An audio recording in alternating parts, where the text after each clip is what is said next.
Copyright Act 1976. Allowances made for fair use for purposes such as criticism, comment, news reporting, teaching, education and research.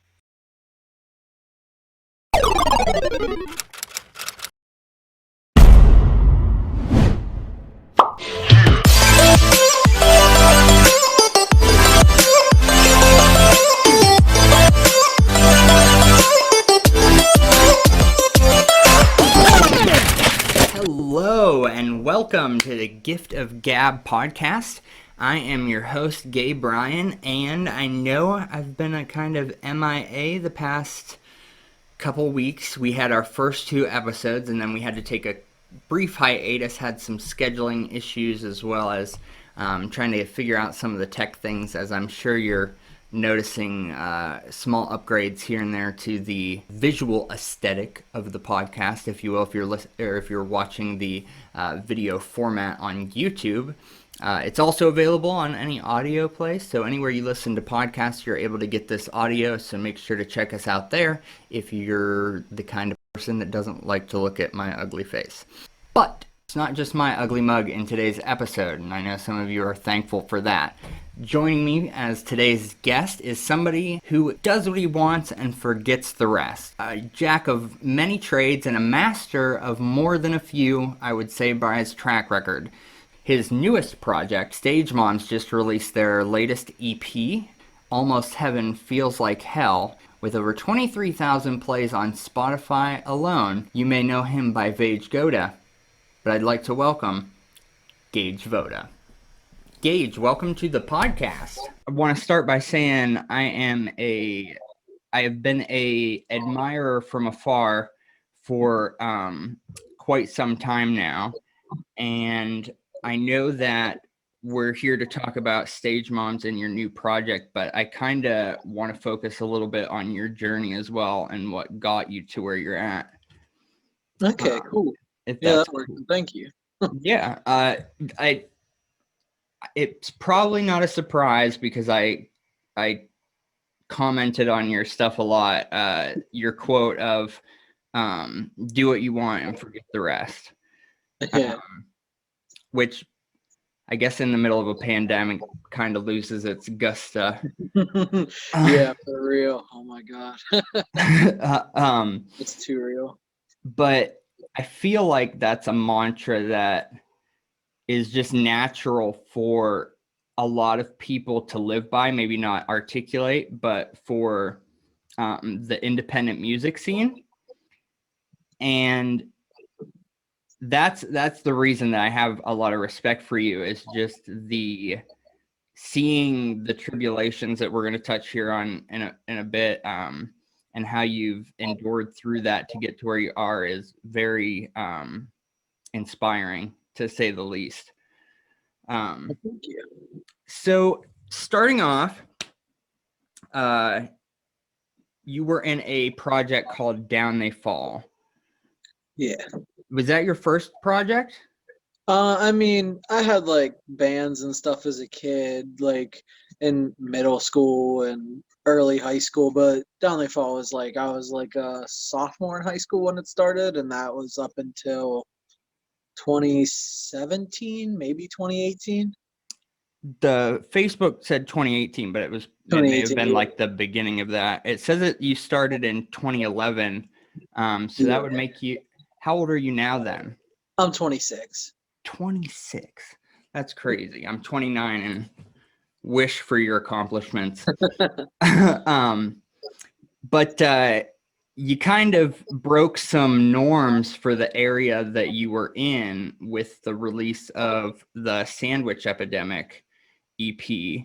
At least I'm from northwestern Pennsylvania, so I'm not super familiar with the Valley music scene, but it seems like that got a lot more traction than a lot of other albums that were put out around that time, at least from what I saw. What was your inspiration behind that? Because I know that's a really fun album, at least in title and track list.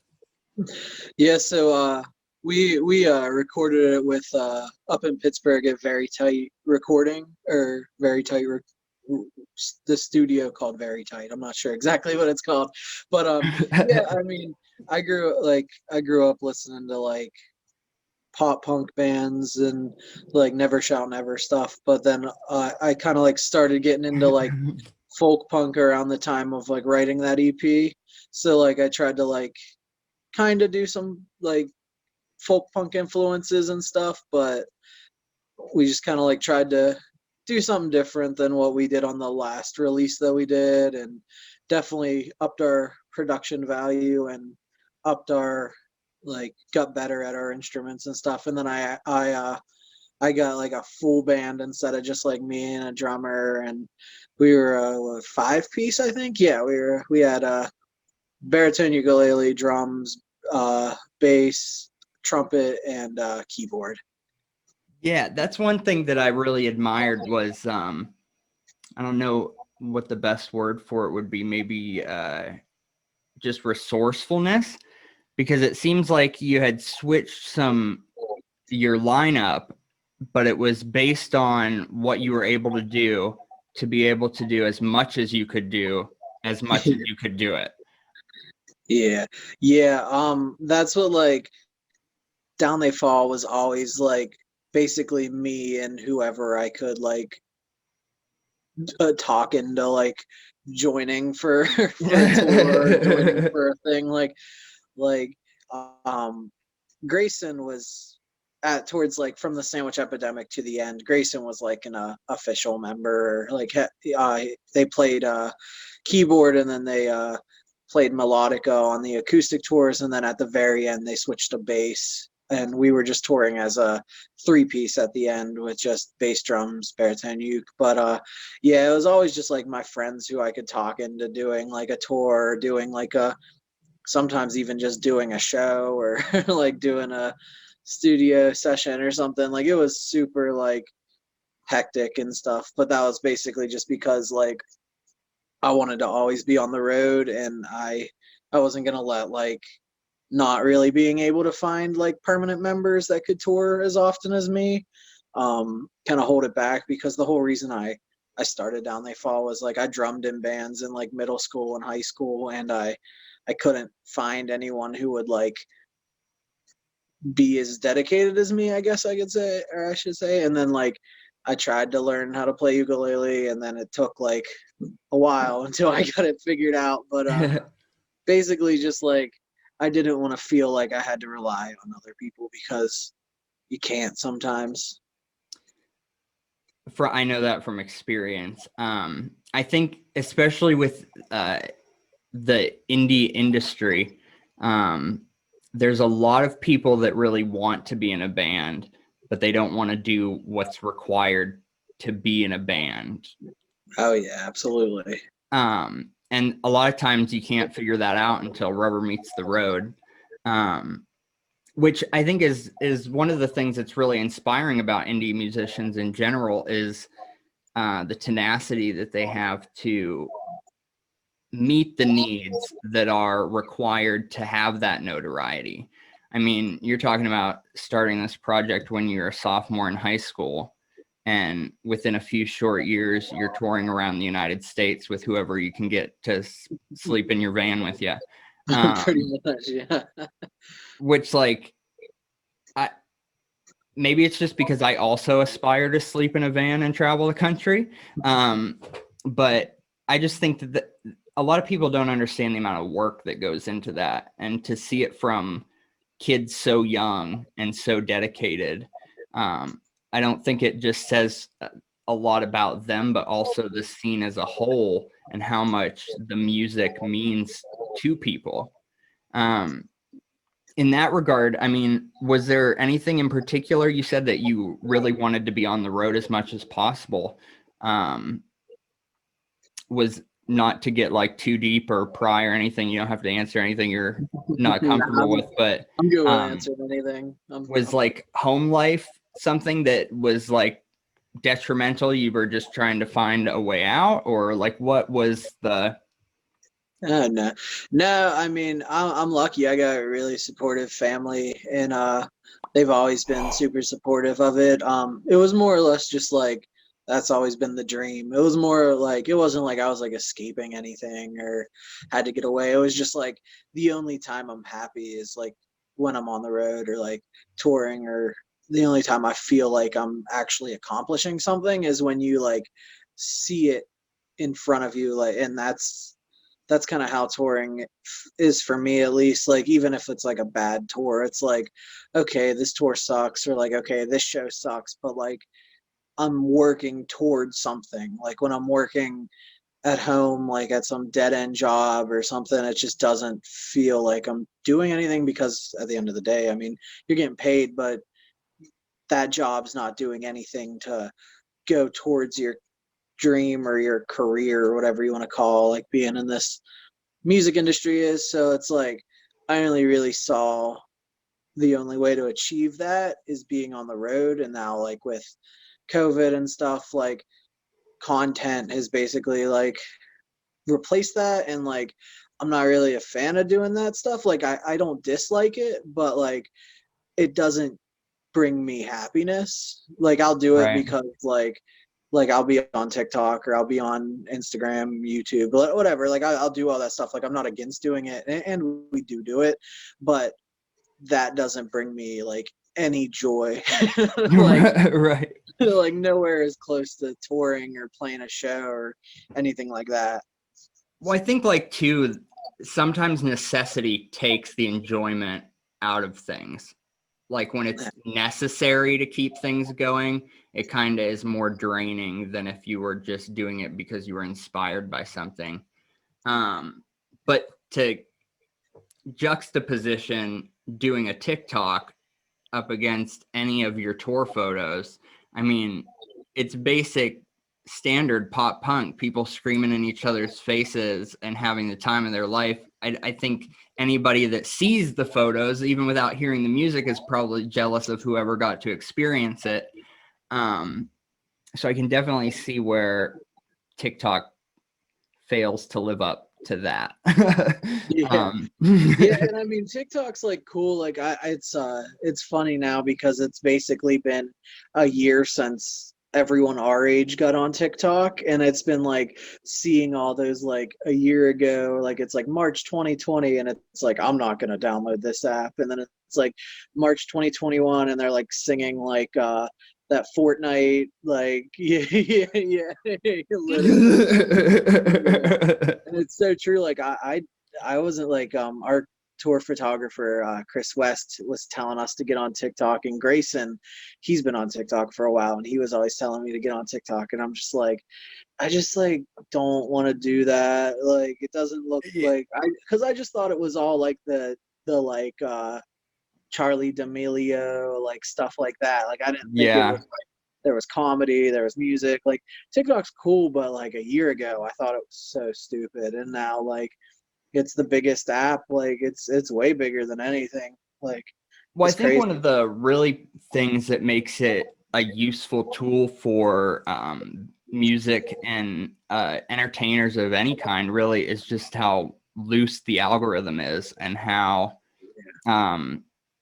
diverse you can get your content in front of people pretty simply. But I don't know, there's something in the back of me that still just cringes when I hear the words. No, I feel that. I'm like waiting for the boomers to get on there and do some real cringy shit. Oh, they are. I'm gonna They need are. some links after this is done. I got you. There's I mean there's a lot of like Republican TikTok, which is like kind of like weird to me because like the Republicans wanted like TikTok to be banned or whatever. So it's funny that they're on there, and it's just they make some cringe stuff. I mean, everyone kind of makes a little bit of cringe stuff, but like everything I've seen is just like, oh boy. I feel like, especially when it comes to politics, I mean, not to say that it can't be useful in that realm, but like there's a time and a place for things. And I feel like when people are scrolling through TikTok to escape their reality, they don't want to be reminded of it.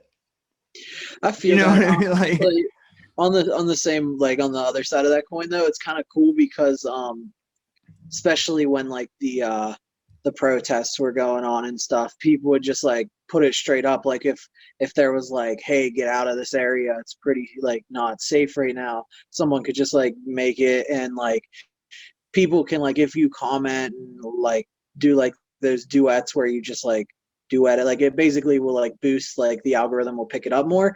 So it is really like helpful in like that type of thing. It's kind of weird to think of like if there's like a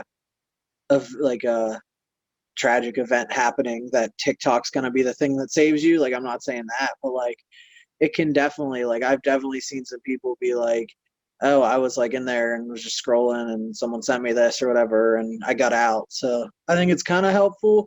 But yeah, I do see like definitely like, I don't know, there's pros and cons of being political on any social media, obviously, but I definitely see what you mean on TikTok. Well, to like I feel like as far as like what you were saying about how you don't really think of that be the go-to when a tragic event is unfolding around you, I feel like a lot of that is, and I'm super guilty of it myself, is just like giving the stigma of cringe and teeny boppers doing shitty dancing to that. So now like that's what I think of when I hear the words, but I think like as things are growing and it is being utilized for more and diverse things, it becomes more, it's kind of like Facebook. I mean, I remember trying to convince my parents to get a Facebook because I had no friends and I wanted friends like my parents on Facebook, and they're like, oh, that's unnecessary. And now it's literally on every business has a face, like the world is connected. But at the end, getting back to Down They Fall and your music there, you kind of switched gears a little bit following Down They Fall. I'm not trying to dredge up any painful memories. No, you're good. But you became a venue owner. Yeah. So it was weird. Like it kind of happened at this. It was kind of at the same time. Like Down They Fall was still a band while I was like doing all that stuff. But like your last Down They Fall performance was at Thunderbirds, wasn't it? It worked. Yeah, it worked out. So the last ever show of Down They Fall was the first show of Thunderbirds. So like it was weird. It kind of worked out. Like Thunderbirds, like as shitty as it is that it had to close and everything, it like weirdly went full circle. Like the first show was Down They Fall and the last show was Stage One. So I like kind of like, I don't know how to like. I feel like it's perfect open and closing of doors at the same time, almost like transitions of your personal life. Oh yeah, like it's like poetic in a way. Yeah, for sure. So what inspired you to make that switch? So I was like throwing shows for like 8 years at the time, and like James Becca, which is he was a part of Thunderbirds and a good friend of mine. He also was throwing shows, and then like we'd kind of throw our shows together, and it got to the point like we'd always talk about like one day we'll open a venue, and then it kind of got like we found a spot, like a building that was for rent or for lease or whatever, and we went and looked at it. It didn't work out at that place, but we just kind of kept on. Like it kind of just kept on snowballing, and we found a place, and then we were kind of just like, let's either do it or stop talking about it, because like this place is perfect. So we got a bunch of other friends. There's like like 8 of us that like were the Thunderbirds like collective, like Thunderbirds crew, and we basically just all kind of got like a business plan rolling, and then opened it and kind of tried to never look back, and then obviously COVID happened. I mean, I feel like that goes with like the first quote, like do what you want and forget the rest. Oh yeah, absolutely. And like I always think, a lot of people like to take paved roads, but roads to anywhere had to be built by somebody. And I think it says not only a lot about the group of people that put together Thunderbirds, but the whole vibe of what Thunderbirds was the coming together of people that wanted to make something happen. Because I mean, that's what those shows were, at least from somebody who was only able to view them online. Regretfully, very Yeah. inspiring. Well, thank you. Sorry, cut you off. Oh no, But, you're good. yeah, I was just basically gonna say, like, when I got into like DIY shows or whatever super young. I was like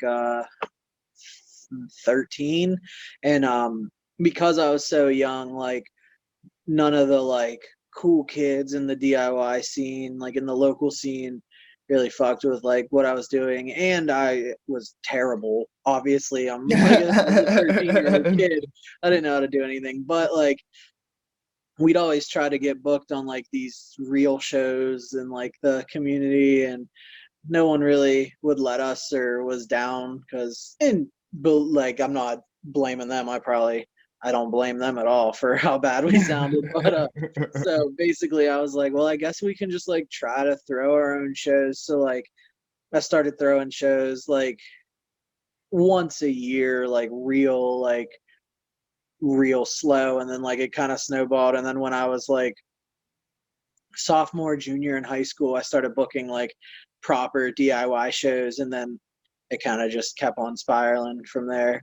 But basically the whole reason like Thunderbirds is the way it was because like I wanted to be the place that like those 13-year-old kids or like 14-year-old kids could like play, and like their families and stuff wouldn't be like afraid to let them play there, because like yeah, we're like there's like a punk space or like whatever, but we tried to make it as like all ages, like safe space friendly as possible. Like the merch room had like foosball, ping pong, like video game stuff in it, and like just try to make it like a really like safe atmosphere for like people of all ages, and kind of just do that.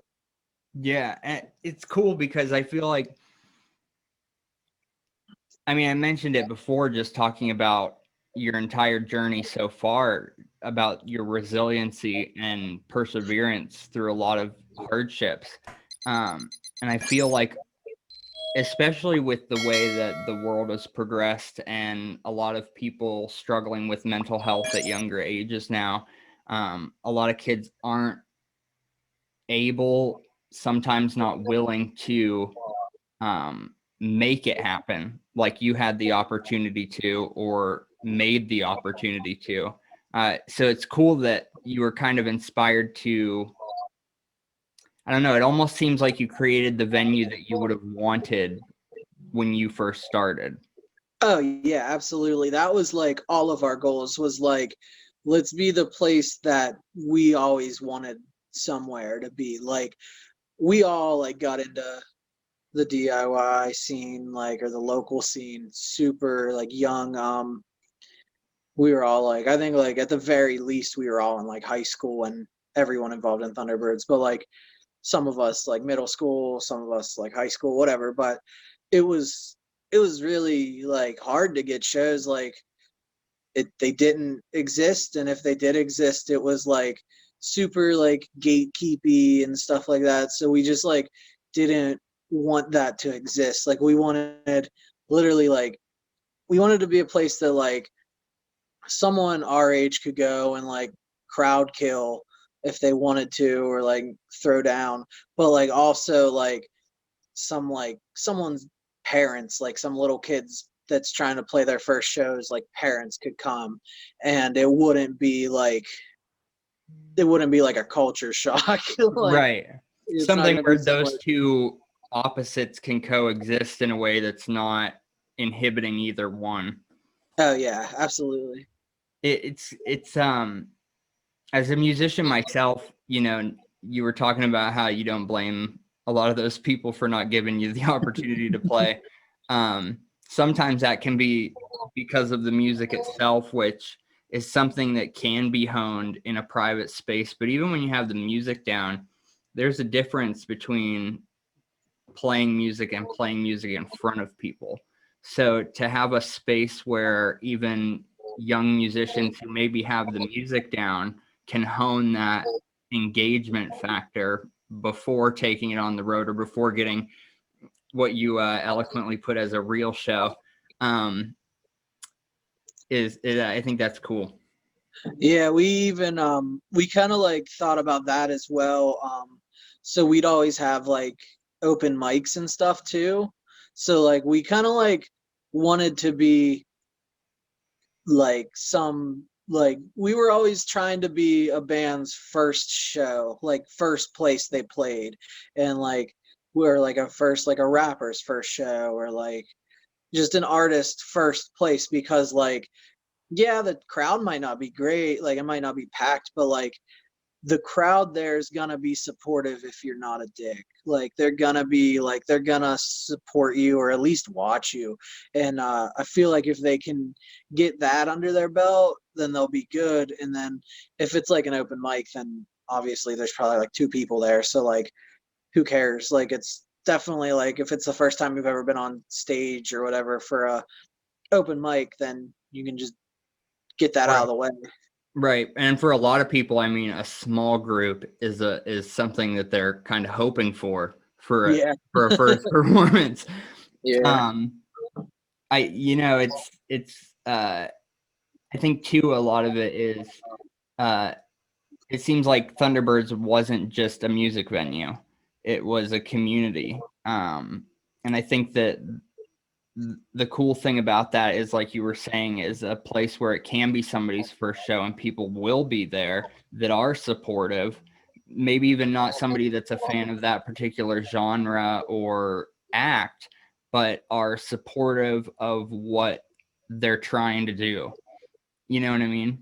Yeah, for sure. I think like obviously financially it hurt us, but I think it was for the best that we didn't have alcohol there, because it made it so people are there because they want to be there for the music. They're not going there to get drunk and stuff. Like I wish we could have had alcohol because like money and stuff, but like I wasn't too upset when I found out we couldn't have alcohol, because like there's 30 bars in Moundsville, so it's not like they can't come and just, there was literally a bar right next door to us, and like if you wanted to drink in between bands, that's kind of what everyone did.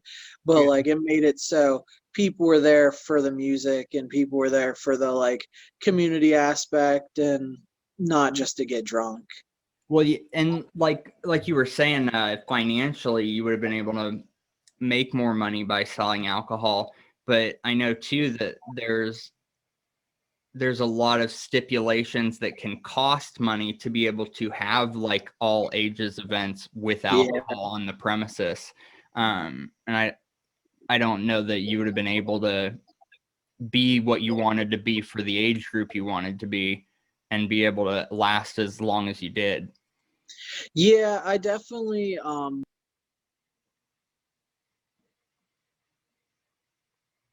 sorry, I just got a call. But Oh, you're good.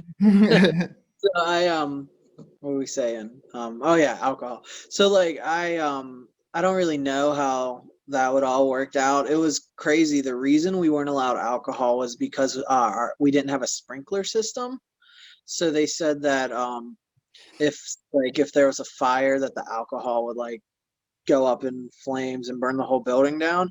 But they only said that because they're trying to like make Moundsville a better, like Sober more, town.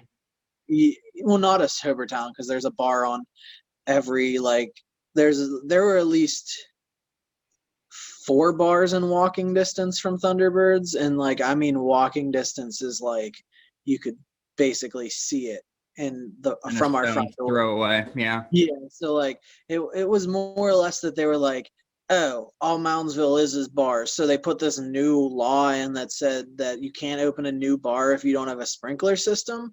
and all the other bars didn't, so they all got grandfathered in, which was like whatever. But it was just so funny, like they when the fire marshal came, they were like, oh, I don't think we're gonna be able to have this. I didn't know you didn't have like sprinklers. And I was like, yeah, but we should be good. And they were like, well, you're gonna have bands in here with pyrotechnics. And I was like, I swear to you, it's gonna be like hopefully 4 dudes, dudes like me playing to like 6 dudes like me. Like, it's not gonna be anything crazy. It's funny because I feel like a lot of people that I don't want to say are too old, I guess, just not within like the indie scene, often have no idea what it is. Like, oh, yeah, absolutely. Like, he said pyrotechnics, and I just started laughing, and I felt so bad for just like laughing in his face. But I was like, dude, like, no. I'm honored you think that of our establishment. But... yeah, I know, for real. So yeah, like we mentioned here a couple times, coronavirus kind of hit out of nowhere, and took not just Thunderbirds, but kind of the world by storm. And I know that a lot of bands have had to switch up what they were doing. I'm not going to say that you got, I don't know, it's crazy because I feel like you guys were pretty successful right out the gate with Stage Mom's first release, but there's definitely a difference between the two albums, at least the reception online. But well, I guess a great question is just how did you make that transition? Was Thunderbirds closing part of the reason that Stage Moms began, or? No. So Stage Moms was on tour when Corona started. Like, we were down in Texas, like when our tour got canceled, so we had to like drive all the way back. But no, we that was your South by Southwest tour? Tour to South by Southwest? Yeah, we were booked on like 2 or 3 South by shows. One was like an official one, and 2 are like just like the unofficial ones. But because of COVID, they canceled all of South by. But the promoter down there, now knowing how Texas handled it, I see why this happened. Like, no shade to that promoter or that venue, because I like both of them a lot. But shade to Texas. Yeah, definitely shade to Texas, but which sucks because Texas is like my favorite state ever. But so they said the venue was like, okay, well, we're still gonna have this show. Like, we're still gonna do all of our South by shows. Like, the everything was saying, like, how would they say, like, no more than 150 people were allowed to gather or something. And I was like, oh, like, we were collectively like, well, like, if that's it, like, we should probably still go on this tour, because like there's 150. They said no more than 150. Our shows usually have like 50's a good turnout. So like, I can't imagine that it's going to be like that. So like, we played on March 13th, we played Thunderbirds, and that show was sick, which that ended up being the last show ever at Thunderbirds. And then like each day on the tour, it kind of like, this is kind of getting sketchy. Like, we should, like, what do you guys want to do? Like, what do you guys want to do? And then like on the, I think which your tours were self-funded as well. Yeah, and that's what kind of like scared me as well. It wasn't even as much as like, oh, like this tour was supposed to pay for this EP that we just dropped, and like that was kind of like scaring me. But what was really scaring me is we had a photographer fly in from Minnesota, and we had a drummer drive in from Maryland. So like, I wanted to driving all over the country. Yeah, I wanted to try to get them their money back, or like, at least, I mean, we weren't able to do either of that, which I still feel terrible about. But basically, we on the last day of the tour, well, not the last day of the tour, the last day we played of the tour, we were getting real sketched out, and we were like, yo, let's just like dip after this because it's getting like scary. And literally, like, as we were on stage, every single promoter for the rest of the tour messaged me and was like, yo, we're not doing the show. Like, yo, we're not doing it. So it kind of like worked. Like, I was like so happy because I felt like I didn't want to, like, we just didn't know what to do because like I'm with you. Like this has ever happened before. So like people kind of like gave us shit about it, like we were still playing, but like we didn't, like, obviously looking back, we would have never gone on that tour. But like when we went on the tour, like people were still, like, bars were still open, venue, like nothing closed yet. So like we definitely didn't know that it was going to be like this serious. And there was a lot of miscommunication about it, especially at the beginning. Oh yeah, and then we got our president saying it's not even real at the time. Right, right. And so, like I said, I'm right there with you, especially like in my past musical projects. Like, it would take an act, like, you're going to have to cancel because I'm not going to cancel because, like, of how much we've put into it, especially when there's unknown variables. But I mean, was there a lot of, you were talking about how it kept getting sketchy and sketchier. Was a lot of that, people's response to the unknown? Yeah, it was like the unknown. It was definitely like, what was really weird was every single like state was so different. Like some states you were allowed to go into restaurants, some states you weren't allowed. Like for like fast food, it was like some states you were allowed to wear fast food or go in and eat fast food. Some states you had to wear masks, or like some towns, but there were no masks because people said that you shouldn't wear masks at the beginning. So it was like no one knew what to do. And like it was just like, I remember we were at a like a Del Taco, I think, and we're talking to this dude, and like it was just like everywhere you go, everyone would be like looking at each other like, oh, like, do you have it? Do you got, like, it was seriously like it felt like post-apocalyptic, like, or like I guess pre-post-apocalyptic. Like it was like eerie, dude. It was fucking weird. Like everyone would just like, no one trusted anyone. Everyone was looking at each other like, do you got it? Do you got it? Like everyone, like no one trusted anyone. Everyone was like staying 6 feet away. It's just so funny because like looking back on that, like everyone, all the signs and like everything was always like 6 feet apart, like to stop the spread, and we'll be back in 2 weeks. Like it's like if we all just stand away from each other, we'll be good in 2 weeks. And it's like that was a year ago. Like, yeah, and I feel like there's a particular difficulty with what you guys were doing because of how much of that is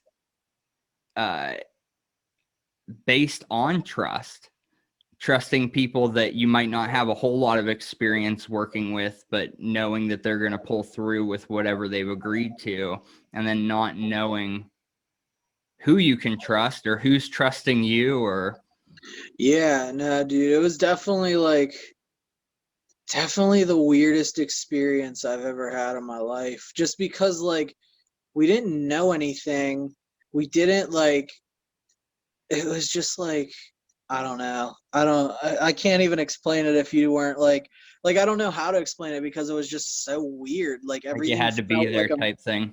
Yeah, it felt like the beginning of like a movie or something. Like I literally like was so sketched out. Like when we got home, I bought a machete just because I was like, dude, this stuff's about to go like zombie movie. Like, I was terrified. I mean, I'm still terrified of COVID, but like not as like everyone's gonna turn into zombies, paranoid stuff. Right. I remember like, what was it, like 2012 or something, where they were quarantined like 10 people in Florida that like had a virus that caused them to like crave human flesh. And I remember the bath salts thing. Oh, yeah. Like, I was like on vacation with my family when that happened, and we were going to Gatlinburg or Pigeon Forge, Tennessee, and like we were driving, and I was like, that was like the day we left that started happening, and I was like freaking out because like I was like, we're going south, and like, oh, it's in the south, like I don't like this is the beginning, like we're gonna be away from our house. I was so scared.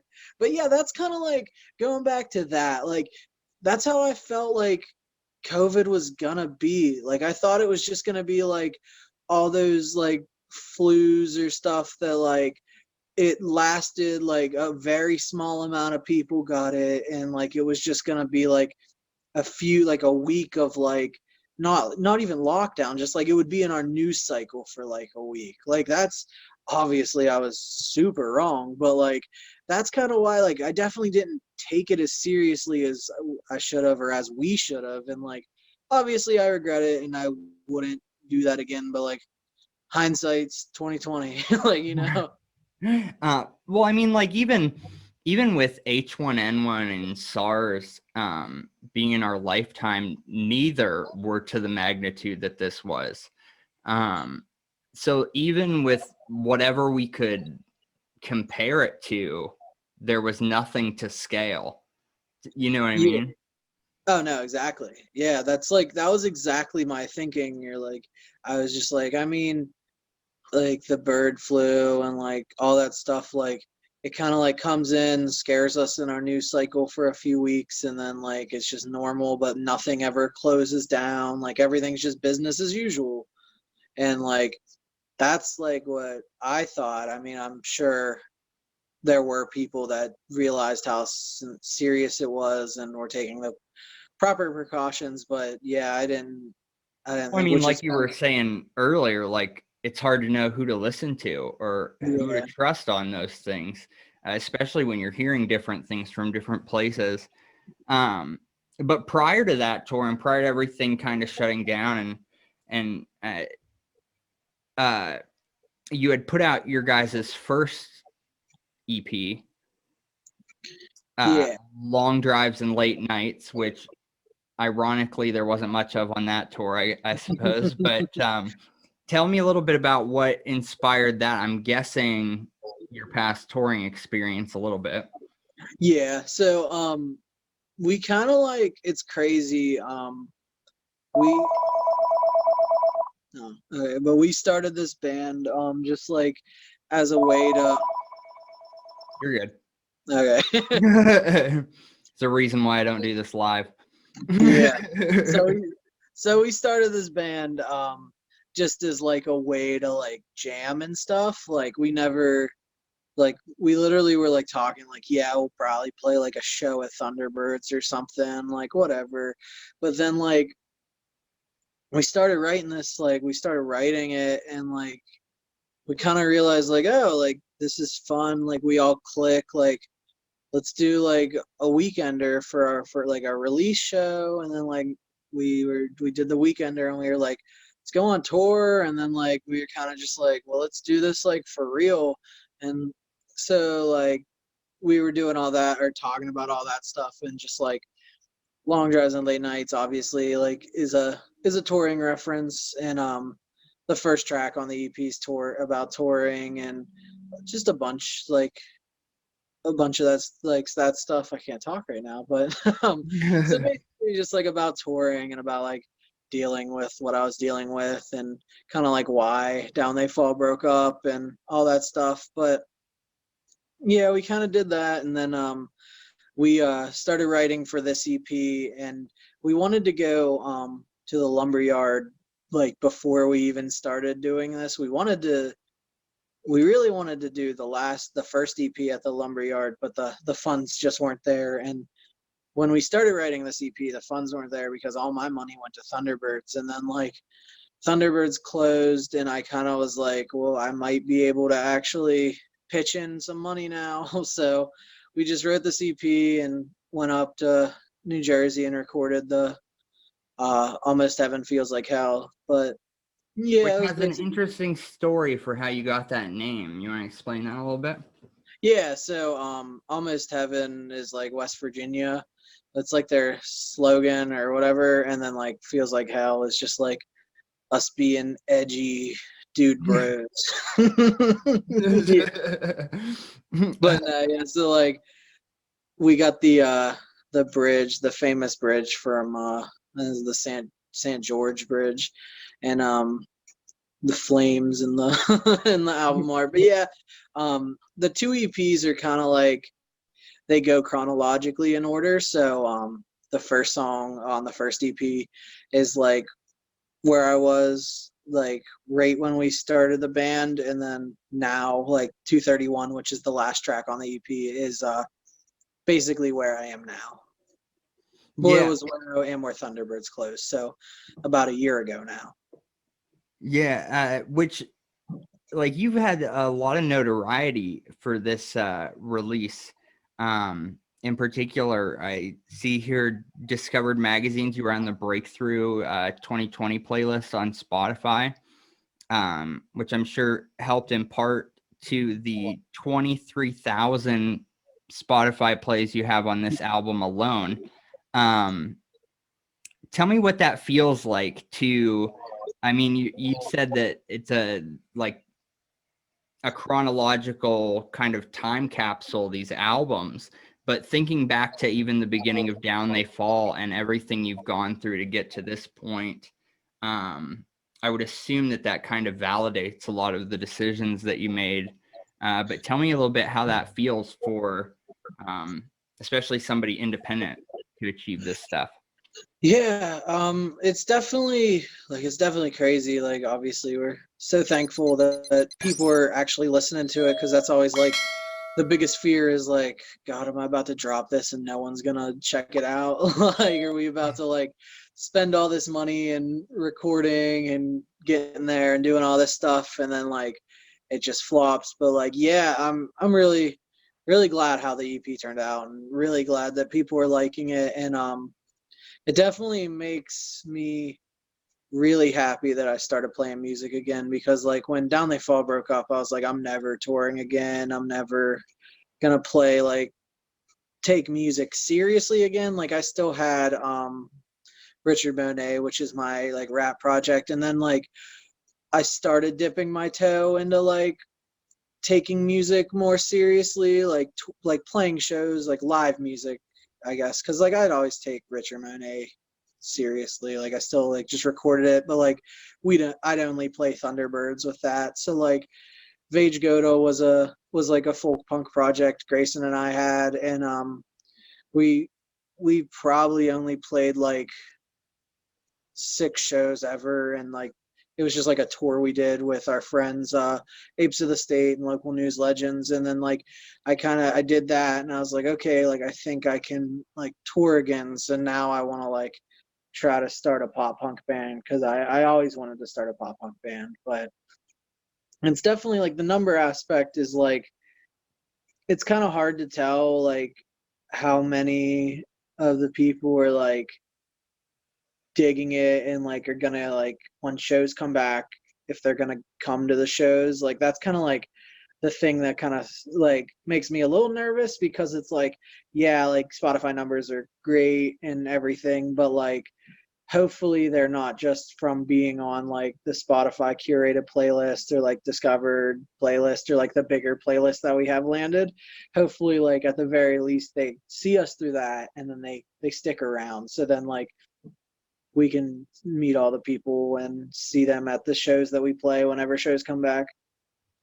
Not to be like overly confident of your ability, but I feel like with the people being as experienced and knowledge as they are putting the playlist together, if they're seeing something in you to get you on the playlist, not only it's not just because they know that they like it, but they also are aware of their audience as well. I mean, they know who's listening and what they're going to like and what they should be aware of. And I think just like hearing the story of perseverance and making it happen, doing what you want and forgetting the rest. I think that's something a lot of people do need to hear. I know for myself, like being in a music project that ends in a way that you didn't plan or didn't want is kind of like a spurned lover type situation. And you kind of like, you're like, yeah, like you said, like never doing that again. But I think when something pulls you back to that, there's a reason for it. And I think that these numbers are kind of validation of what you're doing and on the right track with that. And something too that I love is just looking through your music video list and looking at the credits on pictures on your social media. Something I admire is, and I know that it's kind of standard for pop punk in general, but particularly in the independent space, that it's not just you that's going. You're trying to bring as many people as you can with you. I mean, I saw that you had mentioned James Becca, a partner for Thunderbirds, had helped you record How I Spent My Summer. Yeah, he actually recorded the first EP. We recorded it at his house. Oh, yeah. Yeah, it was super cool. He records a lot of the local bands, and he's great at it. And for those who may not be aware, he is a previous member of the band False Accusations, which you can still check out online, RIP. But if you're looking to record, hit him up. But like also just like tour photographers, you mentioned Christian West. I don't know who the names behind Farmbrook Media are, but Tyler Cox. Oh, okay. Yeah, and he plays in a band called Grasmere. And then the other photographer that we've worked with is Zara Brown at Zara Brown Photography is the @ Yeah, it's cool because not only does it help to, not to say that they're cheap, but like way more affordable than getting somebody that you would think you'd have to get to be able to give the quality that you're getting. Oh yeah, the like the kind of like scene that we're like in, or like whatever, it's more on like the heavier side, but like we'll sometimes play with those bands too. Photographers are like personalities too. Like they all have like Instagrams, and they all have like, some have clout and some don't, and like that's great, and like I like that, and I'd love to tour with like Easter Daily or something like that. Like I'd love to tour with all of them, but like I really just want to tour with my friends. Like I like Chris West is like a brother to me. Like I want to take him as many places as we can. Like, and Zara, she's a great friend of mine. Tyler's a great friend of mine. Like we pretty much like only work with our friends. Like our manager Taylor, he's like one of my really good friends. He plays in a band called Handguns, and then like I've known those dudes for a while, and I just kind of like making like a little collective with our friends and people I can trust. People No we doubt. can trust. No doubt. Well, hey, it's been cool to talk to you. Thank you for giving of your time. Oh yeah, thanks for this is fun. To end on that note, you know, I think that no matter the circumstances the world is going through, coronavirus, whatever, even when things feel like hell, when you get to do it with your friends, it's almost heaven. Yes, exactly. So on that note, I will let you do what you do and forget the rest. And you have a wonderful day. Thanks again. Yeah, thanks, you too. I'll see you. All right. Well, on that note, that ends our discussion for today's episode of the Gift of Gab podcast. I hope that hearing Gage's story and hearing some of the trials and tribulations that he's had to go through to pursue his dreams is inspiring to those of you who are on the journey to pursue your own. May you take on the mantra that he has so eloquently put, do what you want and forget the rest. And while you're doing what you want, also check out Stage Moms on all major streaming platforms now. Their new EP, Almost Heaven, Feels Like Hell, is out now. Until next time, I'm Gabe Bryan. Keep gabbing.